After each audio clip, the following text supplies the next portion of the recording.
Director medical health services doctor Srinivas Rao ने बताया कि रियासत में कोविड-19 वैक्सीन के 2,77,00,000 टीके दिए जा चुके हैं और आने वाले चंद दिनों में 3 करोड़ के निशाने को पूरा कर लिया जाएगा। मीडिया से बातचीत करते उन्होंने कहा कि बेशतर लोग पहला डोज लेने के बाद दूसरा डोज लेने के लिए आगे नहीं आ रहे हैं। हैदराबाद में 7 लाख अफराद हनुस दूसरा डोज लेना बाकी है, जबकि मेडशल और रंगारेड्डी में 4-4 लाख अफराद को दूसरा डोज लेना है। उन्होंने बताया कि रियासत में कोरोना वायरस के केसेस में कमी हुई है, लेकिन उसका खतरा अभी टला नहीं है। रोजाना जो 200 केसेस सामने आ रहे हैं उनमें 60% ऐसे लोग हैं जिन्होंने दूसरा डोज नहीं लिया। डॉक्टर श्रीनिवास ने बताया कि 2 साल की उम्र के बच्चों से लेकर 18 वर्ष तक की उम्र के अफराद के लिए कोविड-19 वैक्सीन के टीके रियासत में आइंदा 2-3 हफ्ते में दस्तयाब हो जाएंगे। इस तरह रियासत भर में इस उम्र के 1 करोड़ से ज्यादा बच्चों का अहाता किया जाएगा। వాళ్ళలో ఇప్పటివరకు మనం 75% మందికి పైగా కూడా మనం మొదటి డోస్ అట్లీస్ట్ ఒక 1 డోస్ ఇచ్చుకోవడం జరిగింది. అలాగనే రెండో డోస్ వచ్చేసేసి కేవలం 39% వాళ్ళకి మాత్రమే మనం ఇచ్చుకున్నాం. ఈరోజు మన దగ్గర వ్యాక్సిన్ నిల్వలు తీసుకుంటే సుమారు 50 లక్షల వరకు కూడా 50 లక్షల డోసుల వ్యాక్సిన్స్ నిల్వలు ఉన్నాయి. మొట్టమొదటిసారి ఎందుకంటే జనవరి 16 స్టార్ట్ అయిన ఈ ప్రోగ్రాము ఈ రోజుకి మన రాష్ట్రంలోనే కాకుండా దేశవ్యాప్తంగా కూడా అధిక మొత్తంలో వ్యాక్సిన్ నిల్వలు ఉన్నాయి. దానిలో భాగంగా కేంద్ర ప్రభుత్వం మనకి కూడా సుమారు ప్రతిరోజు 4 నుంచి 5 లక్షల డోసుల వ్యాక్సిన్స్ ఇస్తూ ఉన్నది. ఇప్పుడు ఈరోజు మన రాష్ట్రంలోనే 50 లక్షల పైగా కోవిషీల్డ్ అలాగనే కోవాక్సిన్స్ కూడా మనకి అందుబాటులో ఉన్నాయి. ఇకపోతే కోవిడ్ పరిస్థితి తీసుకుంటే మన దగ్గర కోవిడ్ పాజిటివిటీ రేట్ వచ్చేసేసి అది కేవలం 0.45%గా నమోదవుతున్నాయి. ప్రతిరోజు పాజిటివ్ కేసు సుమారు 35,000 నుంచి 40,000 వరకు మనం పరీక్షలు చేయించుకుంటుంటే కోవిడ్ పరీక్షలు ఇప్పుడు మన దగ్గర ప్రతిరోజు 200 నుంచి 220 కేసులు మాత్రమే మనకి రిపోర్ట్ అవడం జరుగుతుంది. అలాగనే యాక్టివ్ కేసులు అంటే గత 10 రోజులు వచ్చిన పాజిటివ్ కేసులు వచ్చేసేసి మనకి 3,940 కేసులు మనకి రిపోర్ట్ అవడం జరిగింది. అలాగనే రికవరీ రేట్ వచ్చేసి 95% వరకు కూడా రిపోర్ట్ అవడం మనం చూస్తున్నాం. ఆర్0 అంటే ఒక వ్యక్తి ఇంకా పాజిటివ్ వచ్చిన వ్యక్తి ఎంతమందికి ఇన్ఫెక్ట్ చేస్తుందనే దాన్ని మనం తీసుకుంటే అది కేవలం 0.7%గా అంటే దేశవ్యాప్తంగా ఈ ఆర్0 వివిధ రాష్ట్రాల్లో తీసుకుంటే అది <1%గా నమోదవటం నిజంగా సంతోషకరమైన విషయం. దీన్ని బట్టి దేశవ్యాప్తంగా కానివ్వండి మన రాష్ట్రంలో కానివ్వండి ఈ కోవిడ్ ఏదైతుందో అది పూర్తిగా అదుపులోకి వచ్చిందని మనం చెప్పుకోవచ్చు. బట్ ముఖ్యంగా మనం వ్యాక్సినేషన్ పరిస్థితి తీసుకుంటే ఎస్పెషల్లీ ఇప్పటి వరకు వ్యాక్సిన్ డోస్ తీసుకున్న వాళ్ళకి వ్యాక్సిన్ ద్వారా 99% రక్షణ దొరకడం మనం చూసాం. అట్లనే ఎవరైతే 1 to 5% వ్యాక్సిన్ 2 డోసులు తీసుకున్న వాళ్ళు కూడా పాజిటివ్ రేట్ తీసుకుంటే అది మనకి వాళ్ళలో హాస్పిటలైజ్ కాకపోవడం కానీ ప్రాణాలు పోకుండా। टीआरएस के रुकने संबंधित जीवन रेड्डी ने सदर तेलंगाना प्रदेश कांग्रेस कमेटी रेवंत रेड्डी पर दलाली का इल्जाम आयद किया और कहा कि दूसरी जमातों के कायदीन को लालच देकर अपनी जमात में शामिल होने की तरकीब देना उनका वतीरा है। मीडिया से बातचीत करते हुए जीवन रेड्डी ने कहा कि रेवंत रेड्डी जिस वक्त तेलुगु देशम में थे उन्होंने एमएलसी के इलेक्शन में टीआरएस कारखाने असेंबली को खरीदने की कोशिश की थी और उनके खिलाफ एंटी करप्शन ब्यूरो ने एक मुकदमा भी दर्ज किया है और यह मुकदमा अदालत में जेर दौरान है। బేగూఫ్ మాటలు ఆయన బేగూఫ్ ఇంకోలని బేగూఫ్ అనడం సరైనది కాదని చెప్పి సందర్భంగా తెలియజేస్తున్నాం। వారి యొక్క ఎలక్షన్ కమిషన్ మీద ఆయన్నే కామెంట్ చేస్తాడు, ఇక కాంగ్రెస్ బీజేపీ కుమ్మక్కైంది అని చెప్పడానికి మొన్నటి ఎన్నికల్లో మా దగ్గర వీళ్ళ నాన్న డి శ్రీనివాస్ గారు 2 దఫాలుగా పీసీసీ ప్రెసిడెంట్గా ఉండే ఆయన ఇంట్లో 3 పార్టీలు, మేము ముగ్గురం మా ఇంట్లో 3 పార్టీలు ముచ్చటగా అని చెప్తారు। తండ్రి టీఆర్ఎస్ అంటాడు, బయటకు రాడు MP, absent MP, present MP ఏమో బీజేపీ, పెద్ద కొడుకేమో మళ్ళీ కాంగ్రెస్లకు। ఒక ఇంట్లో 3 పొయ్యిలు 3 పార్టీలు, మేము ముగ్గురం 3 పార్టీలు అని చెప్పి నువ్వు నిన్న ఉభయ పార్టీలు కావుమై జడ్పీటీసీలు ఓట్లేసిరు, అవేసిరు, ఇవే ఇసిరు, గెలుపుని చూసి వాపనుకొని కమిషన్లతో సంపాదించిన డబ్బును అహంతో మాట్లాడుతూ సంపాదించిన డబ్బును చూసుకొని కేటీఆర్ గారి మీద అవాక్కులు చెవక్కులు మాట్లాడుతున్నారు। కవిత గారిని సింగులర్ వర్డ్తో మాట్లాడుతున్నారు। నిజామాబాద్ జిల్లాలో అదే ఆడోళ్ళు మహిళలు మా అక్క చెల్లెలందరూ చెప్పులతో చీపులతో కొడతారు, నేను కవితక్క మీద మాట్లాడతానని చెప్పి కూడా ఈ సందర్భంగా తెలియజేస్తా ఉన్నా। ఏం మాట్లాడతావా, నీ చెల్లి అని చెప్పి మాట్లాడుతూ ఉన్నావు। నీ చెల్లినో నీ కుటుంబ సభ్యులు ఎవరినంటే నీకు బాధ ఉండదా? నీ భాష మార్చుకో అని చెప్పి సందర్భంగా నేను తెలియజేస్తూ ఉన్నా. కాంగ్రెస్ బీజేపీ ఎక్కడ కుమ్మక్కైందో మొత్తం రాష్ట్రం అంతా తెలుసు. ఈ బేకూఫానికి తప్ప, ఈ బట్టేబాజ్ ఎంపీ గానికి తప్ప, ఈ బడేచోర్ ఎంపీ తప్ప అందరికి తెలుసు ఈ రాష్ట్రంలో. నిజామాబాద్ జిల్లాలో 2 సార్లు ఎంపీగా గెలిచినటువంటి మదియాష్కి డిపాజిట్ ఎందుకు దక్కది? మీరు మీ నాయన కాంగ్రెస్ వాళ్ళతో బీజేపీలతో కుమ్మక్కై నిజామాబాద్ ఎంపీగా నువ్వు గెలిచినావు. మొన్నటికి మొన్న దుబాకలో కాంగ్రెస్ వాళ్ళకు డిపాజిట్ రాలేదు, అక్కడ కాంగ్రెస్ బీజేపీ కుమ్మక్కైంది. కరీంనగర్లో అక్కడ కాంగ్రెస్ బీజేపీ కుమ్మక్కైంది.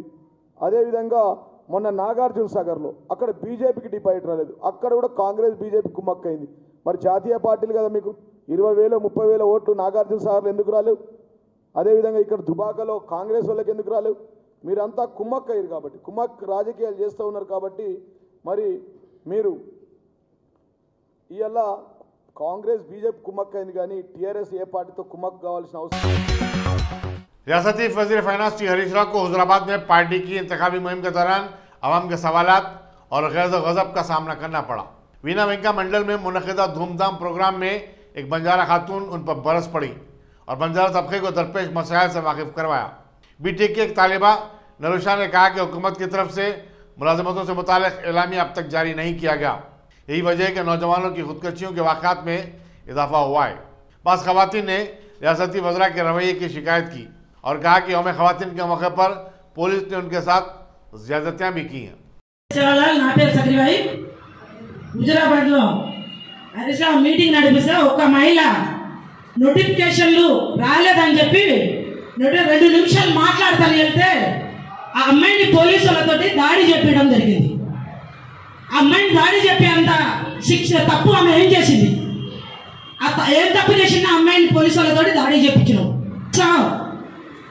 నువ్వు దాడి చెప్పడానికి కూడా ముందు ఒకసారి ఆలోచించాల్సిన మీ ఇంట్లో కూడా ఆడవాళ్ళు ఉన్నారని మహిళని కూడా చూడకుండా కార్యకర్తల్ని పెట్టించి ఆమెని కొట్టించి ఉన్న పోలీసు వాళ్ళతోటి కూడా మహిళ అనేది అసలు ఇప్పుడు దాకా వీడియో చూసినాము. లేడీస్ పోలీస్ కూడా లేడీస్ పోలీస్ చేతులు కట్టుకొని ఉంటే జెంట్స్ పోలీస్ కలిసి కొట్టడం అంటే పోలీసులు వాళ్ళు చుట్టమయ్యారా? పోలీసు వాళ్ళకే అంకితం కదా. వీళ్ళు కొంతమంది ఉన్న పోలీసులు కేవలం వాళ్ళ ఇంటికి బానిసంగా వాళ్ళకు సేవలు చేయడానికే ఉన్నారన్న దానికి వేసుకొని కేటీఆర్ కేసీఆర్ కలిసి నోటిఫికేషన్ చదువుకొని కూడా వీళ్ళు జాబులు లేకుండా చేయకుండా రోడ్డు మీద తిరుగుతూ ఉంటే కూడా కేవలం వాళ్ళ కోసం అడగడానికి పోయేదానికి కూడా అడిగే హక్కు కూడా లేకుండా కేటీఆర్కి ఇట్లా కానీ హరీష్ రావు కానీ కేసీఆర్ పోరాటం చేస్తేనే తెలంగాణ అనాలి. అమరవీరుడు ఎంతో మంది ప్రాణత్యాగం చేసి తల్లి గుండె కోత పెట్టి చనిపోయింది కాబట్టి తెలంగాణ వచ్చింది. కానీ నువ్వు పోరాటం చేస్తే రాలే. నువ్వేదో 4 దినాలు నిరాదీక్ష చేసి అక్కడిక్కడ దొంగ నాటకాలు చేసినందు గురించి తెలంగాణ వచ్చిందని అనుకొని మురిసిపోకు బిడ్డ. रियासती वज़ीर जंगलात इंदिरा कांड रेड्डी को जिले कुमाराभीम आसिफाबाद में दाखिल होने से रोक दिया गया। वहां अपनी पार्टी के कारकुन की मौत पर उसके अरकान खानदान से ताज़ियत का इज़हार करने के लिए जाना चाहते थे। कुमाराभीम के पोतरे सोनी राव और दूसरे कबायलियों ने वज़ीर जंगलात रुकन असम्बली एस आत्माराम और जिला कलेक्टर बी शेषन को रोक दिया। चुनाचे कुमाराभीम आसिफाबाद में वज़ीर जंगलात की तमाम मसरूफियात को मंसूख कर देना पड़ा। नाचारा में वाक़ई ESI हॉस्पिटल कई मसाइल से दो चार है। CPI हैदराबाद के सेक्रेटरी श्रीनिवास रेड्डी और मेडसल डिस्ट्रिक्ट के सेक्रेटरी बी सत्यम ने बताया कि ESI हॉस्पिटल की नई इमारत हनूज मुकम्मल नहीं हुई। इस दवाखाने से रोज़ाना औसतन 1200 अफराद रुजू होते हैं, लेकिन इलाज और मुआलजे की तमाम सहूलतें मुहैया नहीं हैं। उन्होंने मरकजी वज़ीर सेहत जी किशन रेड्डी समेत रियासत के अरकान पार्लियामेंट से मरकजी हुकूमत से नुमाइंदगी करने की ख्वाहिश की। చాలా దీనావస్థలో ఉన్నది. చాలా తీవ్రమైన ఇబ్బందుల్ని పేషెంట్లు ఎదుర్కొంటున్నారు. పాత బిల్డింగు అక్కడ ఉన్న సౌకర్యాలు చాలా తీవ్రమైన ఇబ్బందులుగా ఉన్నాయి. కొత్త బిల్డింగ్ పక్కనే కట్టారు. అది సెంట్రల్ గవర్నమెంట్ స్టేట్ గవర్నమెంట్కి హ్యాండ్ ఓవర్ చేయకపోవడం వల్ల అది ఎట్లాంటి ఉపయోగం లేకుండా ఉన్న పరిస్థితి ఉన్నది. ఇట్లాంటి నేపథ్యంలో రోగులు చాలా తీవ్రమైన ఇబ్బందులు ఎదుర్కొంటున్నారు. కొత్త బిల్డింగులో 4 ఆపరేషన్ థియేటర్లు ఉన్నాయి.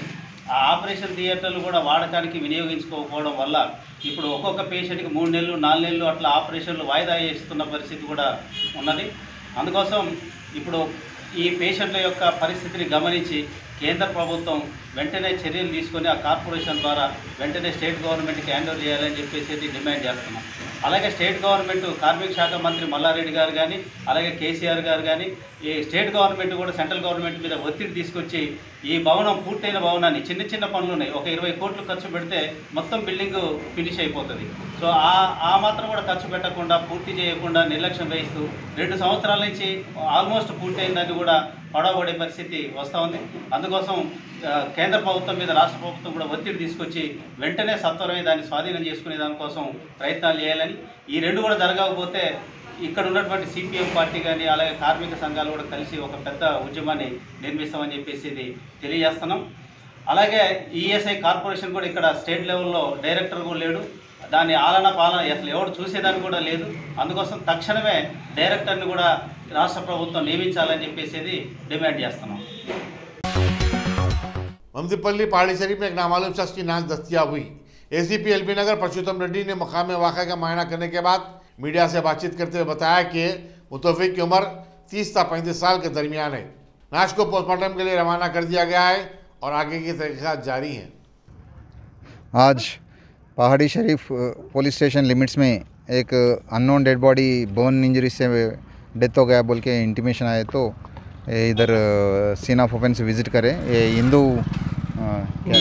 हिंदू टेक कंपाउंड वॉल के बाजू मावड़ीपल्ली विलेज तरफ सीन ऑफ ऑफेंस से रोड पे विज़िट करने के बाद ये 30-35 इयर्स मेल बॉडी पूरा बर्न हो गया। इसमें देखे तो इसको कुछ भी क्लूस नहीं दिख रहा। वो ये सीन ऑफ ऑफेंस एग्जामिन करने के बाद हमारे को पता चल रहा कि ये कहाँ की मर्डर करके इधर उसको आइडेंटिफिकेशन मालूम नहीं होना बोल के कोई उसको बर्न करे। ये सब इधर हमारा सराउंडिंग हैदराबाद कमिश्नरेट और साइबराबाद कमिश्नरेट और राचाकोंडा कमिश्नरेट में सब पुलिस ऑफिसर्स को और ये मीडिया के तरफ से ये बॉडी को आइडेंटिफाई करने के लिए हम लुकआउट नोटिस भेज रहे।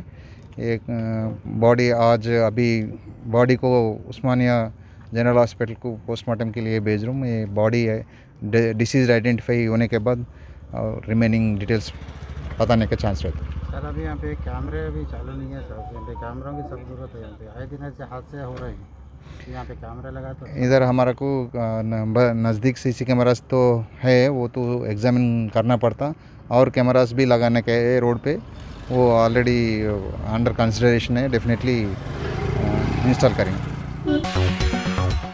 जिले में खैराबाद के कुल कचरला मंडल में एक तालाब में किसान के गरकाब हो जाने के बाद उसकी नाश को निकालने के मसले पर 2 महाजात के अवाम में तनाज़ा पैदा होगा और एक अजब शक्ल इख्तियार कर गया। बताया जाता है कि पुलिस ने मलेशियम की नाश को निकालकर पोस्टमार्टम के लिए मेमनगर के सरकारी दवाखाने को रवाना कर दिया। हालांकि उसकी नाश को विकाराबाद के दवाखाने को रवाना करना चाहिए था। पुलिस ने आगरा में कांग्रेस की जनरल सेक्रेटरी प्रियंका गांधी को उस वक्त हिरासत में ले लिया जब वो पुलिस तहवील में मरने वाले एक शख्स के अरकान खानदान से मुलाकात के लिए जा रही थी। पुलिस ने पहले उनकी गाड़ियों के काफिले को घेरे में ले लिया, फिर उनसे वापस हो जाने के लिए कहा। इस मौके पर कुछ देर तक माहौल कशीदा हो गया। कांग्रेस के कारकुन हुकूमत और पुलिस के खिलाफ नारे लगाने लगे। कुछ खातून पुलिस वालों को प्रियंका गांधी के साथ सेल्फी लेते हुए भी देखा गया। सऊदी अरब में दोनों मसाजिदुल हराम को अवाम के लिए खोल देने के फैसले के बाद हज 2022 के लिए हिंदुस्तानी हुकूमत ने इब्तदाई तैयारियों का आगाज़ कर दिया है।